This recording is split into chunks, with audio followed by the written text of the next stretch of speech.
Good morning, everyone. Thank you for, I was going to say tuning in, but you don't really tune in, for joining us. And go ahead and get a Bible and look with me in the 35th Psalm. We'll be picking up there in the 17th verse. Again, this Psalm, David is praying over a situation that most of us can identify with, and that is when his closest friends, those who he had been in combat with, have now turned their back on him, and they are now actually pursuing David along with Saul.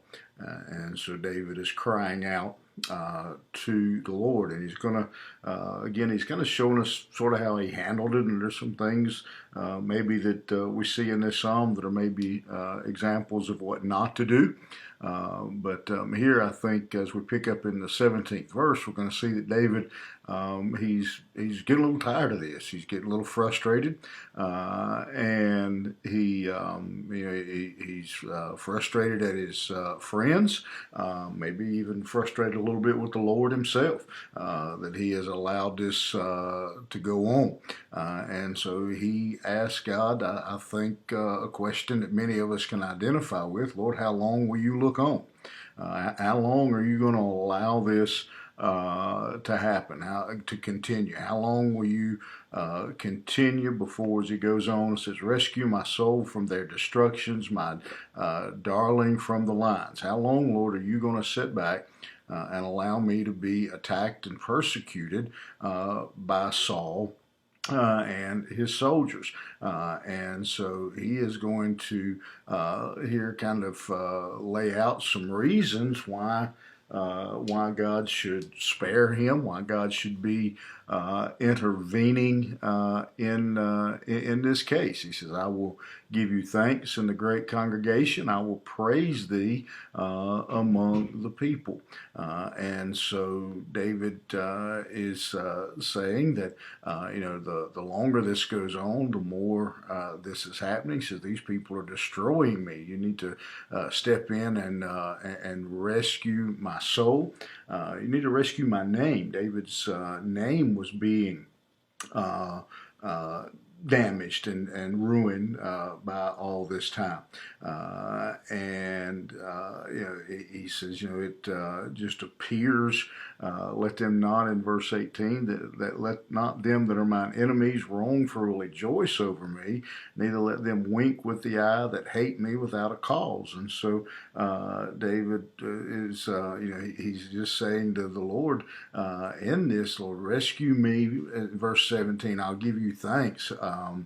He's saying, Lord, that the longer this goes on, there's people watching this who think you don't care, you don't protect, you don't take care of your people, and you're just looking on. And so David is appealing to God to step in uh, and and eliminate this problem with Saul and deal with it. Again, because it was not only being damaging to David, but it was doing damage, in David's opinion. It was doing David damage to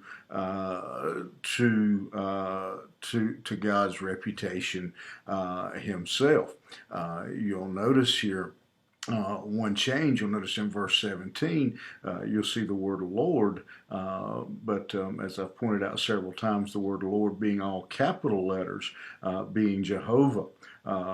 This capital L and then lowercase O-R-D is the word for God, the name Adonai. And so he's appealing to God on a different term. He's instead of Lord, all capitals, Jehovah being the covenant God. Here he's appealing as Lord, Master, and I am your servant. Protect your servant. That you are again, he says, protect your servant, and he says here, from the lions. And so what he's pointing out is here, these are very serious. These guys they're playing for keeps. They're serious. They're trying to destroy David. Lions, they don't just they don't just play around. You might see, a cat swatting a ball around, but lions play for keeps. And so David says, this is serious, Lord, and need you to intervene. And if you do, you're going to get glory. He says in verse 18, I'll give thanks in the congregation. If you will deliver me, I'm going to give you, all the praise and the glory in the congregation. He says, I'm going to, when I am king, I am going to lead the people in worshiping you, and cause them to turn to you, and again among the people.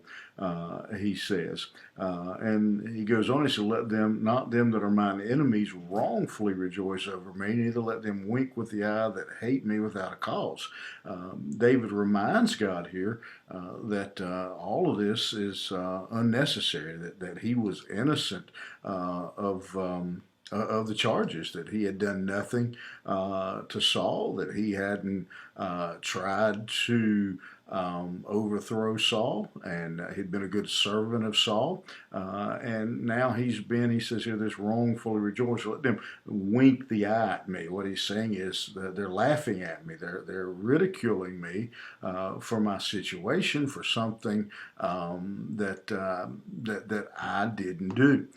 And so David is saying, Lord, you could silence all this by defending me. And again, David's just laying out his case here for why he feels like God should intervene now. And he says, for they speak not peace, but they devise deceitful matters against them that are quiet in the land. And so that's a complicated way, I think, of simply saying that the enemies here, those that are pursuing David, are dividing Israel. There's a division. You don't have to be there to know that certainly there were some who were pulling for David, some that were pulling for Saul. And so this whole situation was ripping the nation apart. Again, David had been the hero for defeating Goliath, and Saul became jealous. And so, and there were people who, again, David was still the hero. Because of his victory over Goliath. And so this whole thing was dividing the nation. And David said, it's hurting your people as a whole, this senseless, unjustified attack on me is doing damage to the nation of Israel, because it is causing division in the land. They opened their mouth wide against me and said, Aha, aha, our eye hath seen it. This hast thou seen, O Lord, keep not silence. And so David says, Lord, the world, the people are watching, and they think that you don't care. They think that they're making a joke out of what's happening in all of this whole situation. Keep not silence, be not far from me. And then finally David says, stir up thyself and awake to my judgment, even unto my cause, my God, and my Lord. And so finally David comes back to this same point, Lord, because you are righteous, because you do what's right, and I haven't done anything wrong here, then Lord, you judge me. Lord, you step in. He says in verse 24, judge me, O Lord my God, according to thy righteousness, and let them not rejoice over me. And so David says, okay, Lord, you step in. If I'm wrong, let them have me.